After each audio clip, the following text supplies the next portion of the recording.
An Oakland County judge has ruled that the Oxford High School shooter can be sentenced to life in prison without the possibility of parole, even though he committed his crimes when he was just 15. This comes after an emotional 4-day hearing of oral arguments from the Oakland County Prosecutor's Office and the Oxford shooter's defense attorneys. CBS News Detroit's Gino Vici joins us outside the Oakland County Courthouse with reaction and more on what led up to the judge's ruling. Well, of course, Judge Rowe had to weigh the 5 Miller factors when determining whether or not the Oxford shooter could face life in prison without the possibility of parole because he's a minor. One of those factors, whether or not the Oxford shooter could be rehabilitated. And based on what he did while he was in police custody, Judge Rowe said that appeared to be very unlikely. There's other disturbing evidence, but it's clear to this court that the defendant had an obsession with violence before the shooting. Oakland County Judge Kwame Rowe going through the 5 Miller factors one by one during a Zoom hearing involving the Oxford shooter. As stated, the court also finds it appropriate to note the defendant's post-arrest behavior in determining his possibility of rehabilitation. One factor, rehabilitation. Judge Rowe pointed out behavior exhibited by the Oxford shooter while in jail for the past 2 years was in line with the same disturbing behavior that led to the Oxford mass school shooting that killed 4 students and injured 7 others. Judge Rowe pointed out the Oxford shooter hacked a tablet used for education to view violent content. The court finds that the evidence at this point shows that defendant's possibility of rehabilitation is slim. Defendant continues to be obsessed with violence and could not stop his obsession even while incarcerated at the jail. On November 30th, 2021, the Oxford shooter, we purposely do not name, took the lives of Tate Meir, Hannah St. Juliana, Madison Baldwin, and Justin Schilling. It is frankly the outcome I expected, just to have it on the table still, because if you saw the shooter in court, there's nothing in his eyes, blank, he has no soul. Wolf Mueller represents the family of Madison Baldwin, who again was shot and killed, and Phoebe Arthur, who was shot and injured in a civil case against the Oxford School District. He says this was the right decision by Judge Rowe and a small step in the healing process for all of the victims. First, I think it's the appropriate step at this time. We don't know what the decision will ultimately be, but my clients are very pleased that life without parole is on the table. And now a sentencing hearing is scheduled for the beginning of December. In Oakland County, Gino Vici, CBS News, Detroit. And we continue our coverage of the Miller hearing with Sanford Schulman now, an attorney with extensive experience in these kinds of cases here in Michigan. Thanks for coming back today again. Thank you for having me. Now, you were just here yesterday, and you predicted exactly what happened today would happen. Were there any surprises in this hearing? Well, I was mostly looking at how the judge was going to reason his decision, and he took an hour on Zoom, which already is an unusual setting for a case like this. Mm-hmm. And in the last 4 or 5 minutes, he addressed the topic that I think was most troublesome, and it was the likelihood of rehabilitation. It's a very challenging factor, and the Supreme Court said you have to look at that. You know, if you want to give him a mandatory life sentence, you can do that, and that is what the judge will do. It's not an option anymore. He will impose a mandatory life sentence, and he's doing that because he feels that this defendant has no chance of rehabilitation. And he even acknowledged, the judge, in his reasoning, that the record was so minimal. He was in jail for a year. He was letting someone else use his phone. He had he had a trash can on the floor, and he was out of place.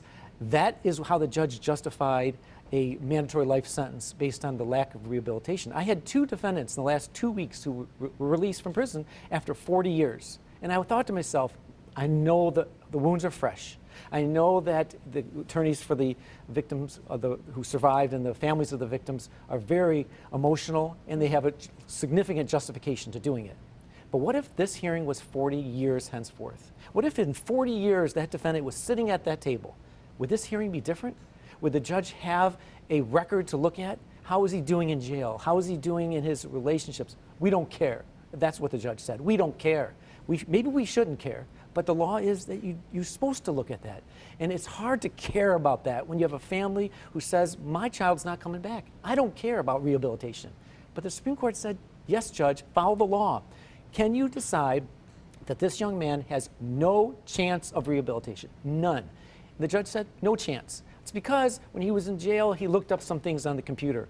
It's childlike. but he didn't have any assaultive behavior. He didn't get any fights. He didn't assault the guards. He wasn't threatening anybody. There's no record of him being, someone who's so repugnant that in 20 years, 30 years, 40 years, okay, so if you want to say the crime is so heinous, say it. It's so heinous, you get life in prison. But that's not the law.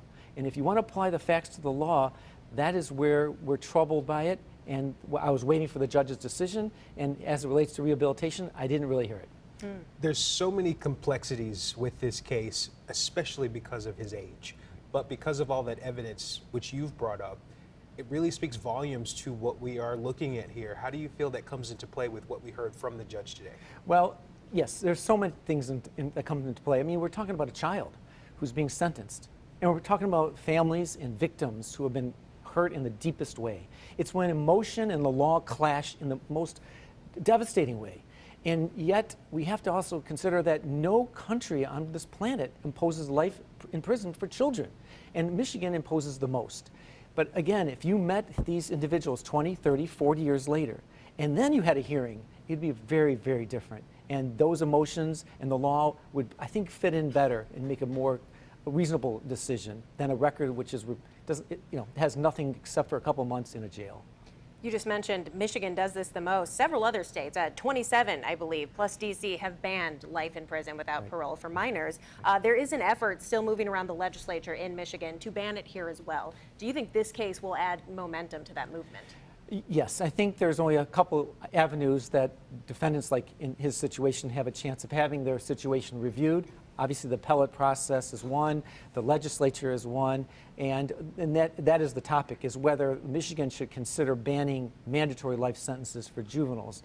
The Michigan Supreme Court is grappling with it, and the United States Supreme Court as well. But for right now, the state of the law is the judges can impose a mandatory life, and today, this is still the status of the law, and he will impose a mandatory life sentence for this juvenile. And it's really based on the heinousness of the crime, and I can understand it, but I think if you really wanted to follow the law, you would have to also explain why he has no justification for the rehabilitation.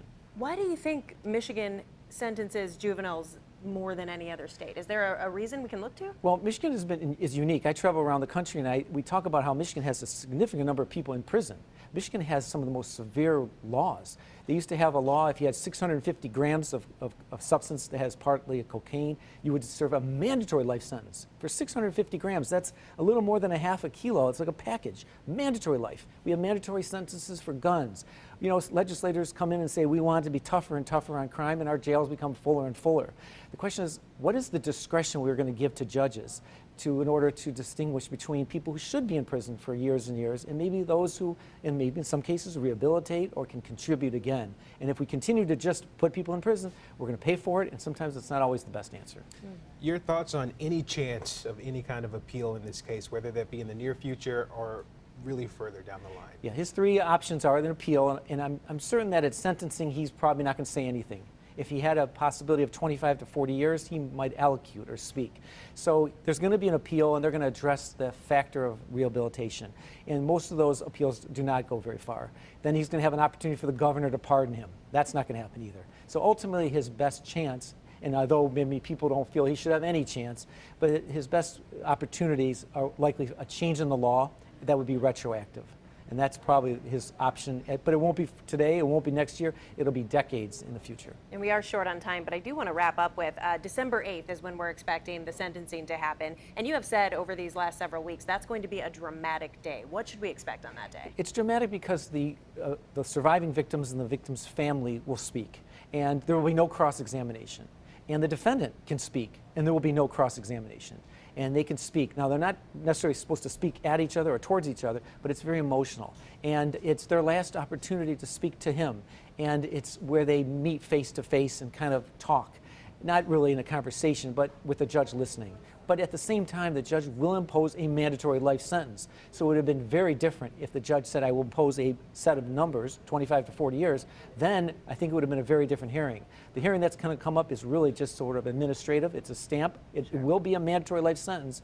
And then from where we go from there is to be seen. Well, we will be there and covering all of it, just as we have been. Thank you so much for joining us, Sanford. This is attorney Sanford Shulman. We appreciate your insight. Thank you.